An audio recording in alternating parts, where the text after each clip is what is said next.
पूजा की टैक्सी खराब होने से पूजा पैदल ही अपने घर जाती है और मन में सोचती है, जल्दी अपने घर पहुंच जाऊं, नहीं तो माँ और बाबूजी बहुत डांटेंगे।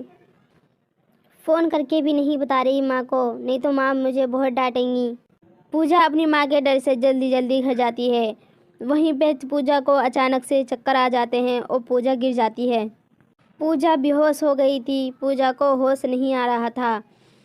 उधर से नीरज अपने काम से वापस आता है तो देखता है पूजा बेहोश पड़ी होती है। आधी रात हो गई है और ये लड़की यहाँ पे बेहोश पड़ी है।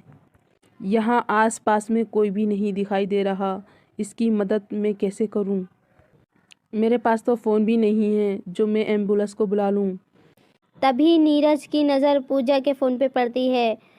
नीरज फ़ोन कर कर एम्बुलेंस को बुला लेता है और उसको हॉस्पिटल ले जाता है। हॉस्पिटल जाकर नीरज पूजा के माँ बाप को फ़ोन कर देता है। उसके माँ बाबूजी भी आ जाते हैं और नीरज को देखकर शुक्रिया भी अदा नहीं करते, ऐसे ही घर चले जाते हैं। पूजा के माँ बाप ने पूजा को कुछ नहीं बताया था कि किसने जान बचाई है। पूजा को ये सारी बात डॉक्टर बता देते हैं। फिर पूजा उसी जगह पर आकर रोज़ नीरज का इंतज़ार करती है, पर नीरज नहीं मिल पाता क्योंकि पूजा ने नीरज को नहीं देखा था। एक दिन काफ़ी रात हो रही थी, नीरज अपने घर को वापस जा रहा था।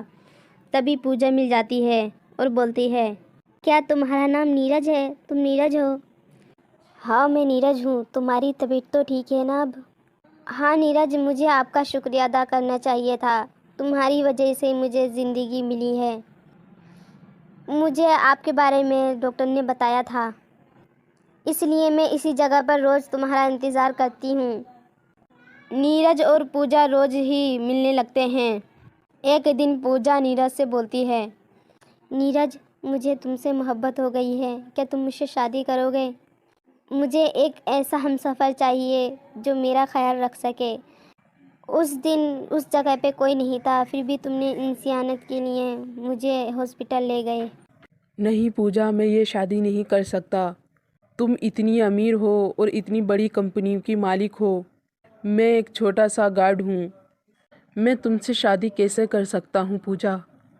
और इस रिश्ते को तुम्हारे माँ बाप नहीं मानेंगे। मैं अपने माँ बाप का अकेला बेटा हूँ। मेरे ऊपर बहुत सारी जिम्मेदारियाँ हैं और हम एक छोटे से घर में रहते हैं। पूजा, तुम उस घर में गुजारा कैसे करोगी? नीरज मुझे सब मंजूर है, मैं तुमसे कुछ नहीं मांगूंगी। तुम्हारा साथ और प्यार मेरे लिए बहुत है और मैं इस अमीरी और गरीबी में कोई फ़र्क नहीं करती, बस इंसान का दिल अच्छा होना चाहिए। देखो नीरज, कुछ पैसे मैं कमाती हूँ, कुछ पैसे तुम कमाना, हम दोनों मिलकर घर का खर्चा चलाएंगे और मैं अपने माँ और बाबूजी को दोनों को मना लूँगी। मुझे उम्मीद है। आखिरकार वही होता है जो नीरज पूजा से बोलता है। पूजा के माँ बाप नहीं मानते इस शादी को। पूजा और नीरज ऐसी ही शादी कर लेते हैं और पूजा अपनी ससुराल आ जाती है। ससुराल में उसकी सास अच्छे से स्वागत करती है और पूजा से बोलती है, अंदर आओ पूजा बहू, बाहर क्यों खड़ी हो? नीरज के घर में सब लोग बहुत खुश रहते हैं और पूजा भी बहुत खुश रहती है।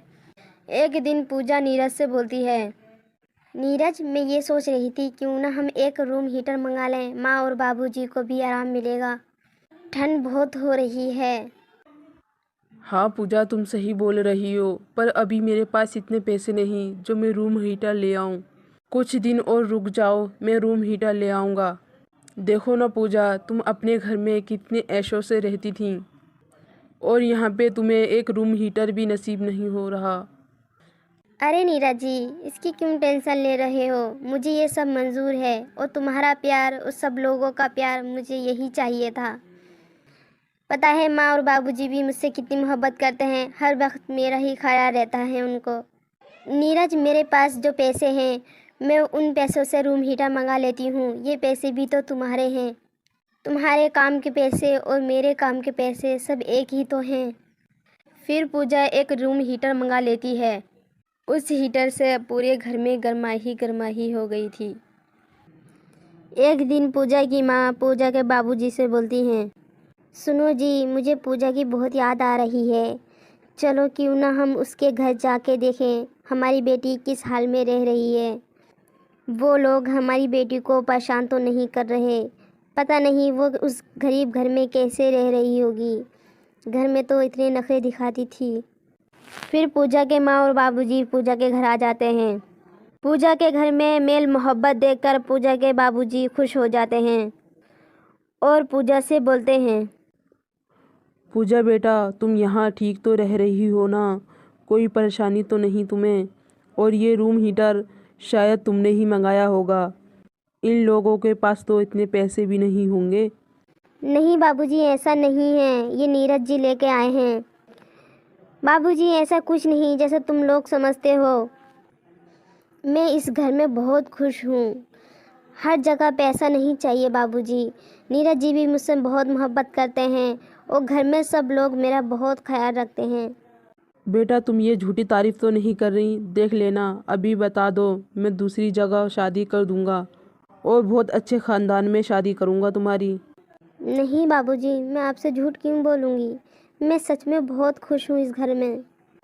फिर वो दोनों घर का मेल मोहब्बत देखते हैं और वो देखते हैं मेरी बेटी का सब लोग कितना ख्याल रख रहे हैं। ये देखकर दोनों खुश हो जाते हैं और नीरज और पूजा भी अब खुशी खुशी रहने लगते हैं।